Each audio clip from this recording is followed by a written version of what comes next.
everybody. So Julia and I have cut up some fruit to make a nice pattern.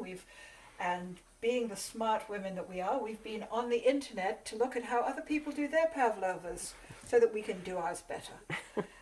Right now I'm going to beat the cream, which is really the last stage before you actually decorate it, because you don't want the cream to lose its thickness. And the important thing here, I'm doing two things. I'll be beating heavy cream with my new beater that my daughter gave me for Christmas, because my younger grandson, Connor, didn't feel that Granny's beater was good enough.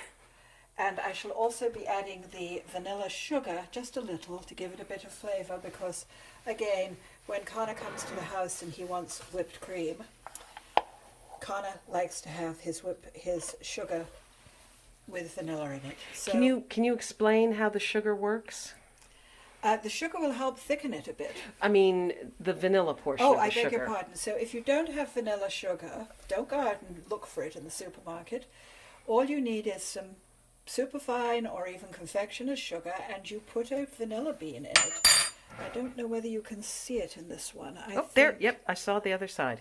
Okay. There's a little glimpse of it. There's a tiny, you know what, Julia, if we there. put the lid on. Yes, and I showed the lid. I showed folks the lid. No, I was thinking if we put the lid on, we could shake it and find the vanilla bean. Mm-hmm. There you go. There's my vanilla bean. There it is. Oh, looks like a little alien stuck in there. Yeah, that's it. Well, I'm not sharing that with very many people. An alien vanilla bean. Okay, so I'm going to start beating, and I'll see you on the other side of that. Go. Okay, well now I've got my cream. As you can see, it is nice and thick. I'm standing up proudly. Let's get it over this. I'm afraid my plate doesn't quite fit the pavlova. You may notice a few cracks in my meringue. As I have said many times, baking is really not my shtick. I love to cook, but I've never been a proficient baker. I think I'm probably way too impatient. And I'm not that interested in the science of it. But anyway, the cream is going to hold the fruit. And we've actually got quite a nice edge on this pavlova, better than I thought. I came to the conclusion it looked a bit more like a cornucopia than a circular pavlova. But you know what? We are not going to be picky.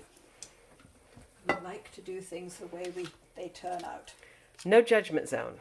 Absolutely not. No, I don't think so. No, luckily, I'm not going for an Agatha with this one. I just want to try and keep away from Paul Hollywood. That guy worries me. I mean, he's something really creepy sometimes. Okay, so we'll build this up so it looks kind of even, and then I'm going to try and decorate, which I think Julia's being very mean to me because she's making me decorate, and she knows it's not my thing, but there we are. You know, that's what you do to friends, isn't it? Make them suffer. Okay, I think we're back. I've actually got Julia to put some fruit into position, and we've decided on what you might describe as the romp through the fields and woods type approach to our decoration today. But we're decorating it with kiwi, with strawberry, and with the most gorgeous blackberries that Julia found in the supermarket. And I have to say, I do think it looks gorgeous. So we'll be back for a final photo when we finished. It is rather fragile. Guess what? I have a piece to try, or maybe I'll give it to Julia because I love her. Now, I did notice that in the Handspan Theatre's directions, they didn't actually say anything about cutting it. But being Australians, they're not going to worry about the mess. Let's face the truth there. It is a bit of a challenge. I have my serrated bread knife, which I think was maybe the first knife I bought when I got here. I got it at a place called The Bridge in New York, which was famous or infamous for its owner who would throw you out if he didn't like you. So probably, just to show you, I'm going to cut very gently into the edge and we'll see what happens. Well, I made the cut through. It's I mean, it is a bit of a challenge, and I think my own feeling is it's worth making. It's easy to make. That's the important thing. Mm-hmm. It really is very, very easy to make, and as you can see, the cracks in the meringue don't really show, because who's going to look anywhere but all that gorgeous fresh fruit, which is just what we need at this time of the year. So thank you all. Thank you, Julia, for inviting me. And go make it for Easter or Passover. I'm sure it's kosher because it's only egg whites and cream.